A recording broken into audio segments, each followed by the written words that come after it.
Most people walk this beach and never notice what's under their feet. But Tony the fossil hunter knows exactly where to look. Let's join him as he takes us back 50 million years and unearths what time left behind. But there's only one thing for certain. You never know what you're going to find.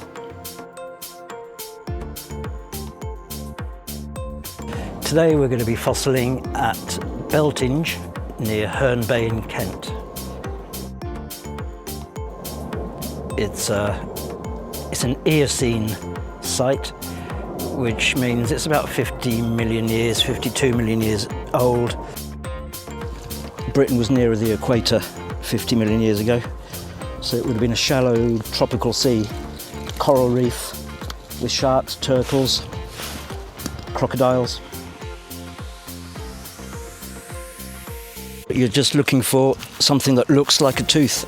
You're looking for sharp edges, straight edges. Anything that isn't. Anything that's not round and pebble-like. The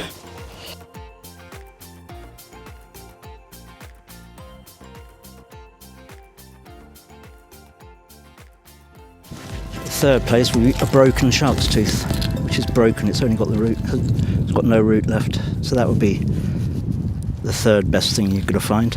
There's a nice one. That's a beauty. That's a whole one. That's a whole one. So that's a side tooth. Oh, there's something nice actually. What's that? That is a raised tooth. It's a fish. It's a fish, like a stingray or a ray. Flatfish. Big flatfish, and that was its. That was one of its teeth, like a bar. So that's quite a nice find. That could be number two, yep. And the number one find you're going to find is a complete shark's tooth with the root. And I'll show you if I find one. One of the biggest species you'll find. That's called Ortodus obliquus. That's a big, like a great white shark. So that's not a tiger. It's not a sand shark. That's more like a great white. So that's the biggest you'll find here. It's very broken, unfortunately, but.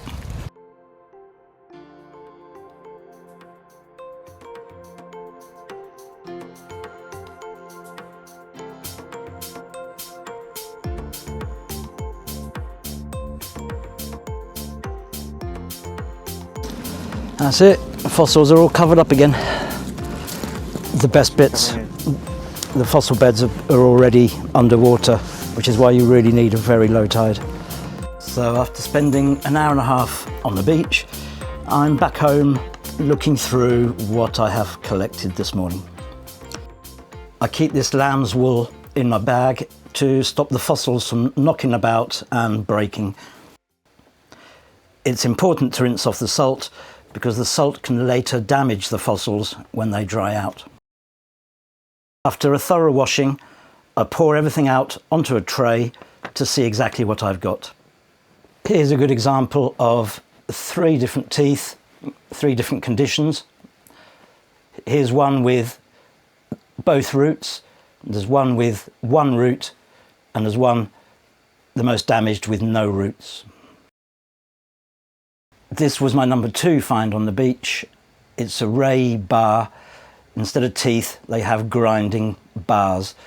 It's a ray like a stingray. This tooth we found on the beach, the Ortodus obliquus, is quite damaged, but it's a nice big tooth. This is the find of the day.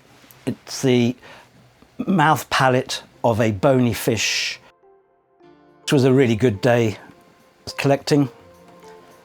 I'm very pleased with what we found. There's a good quantity. There's some nice quality ones.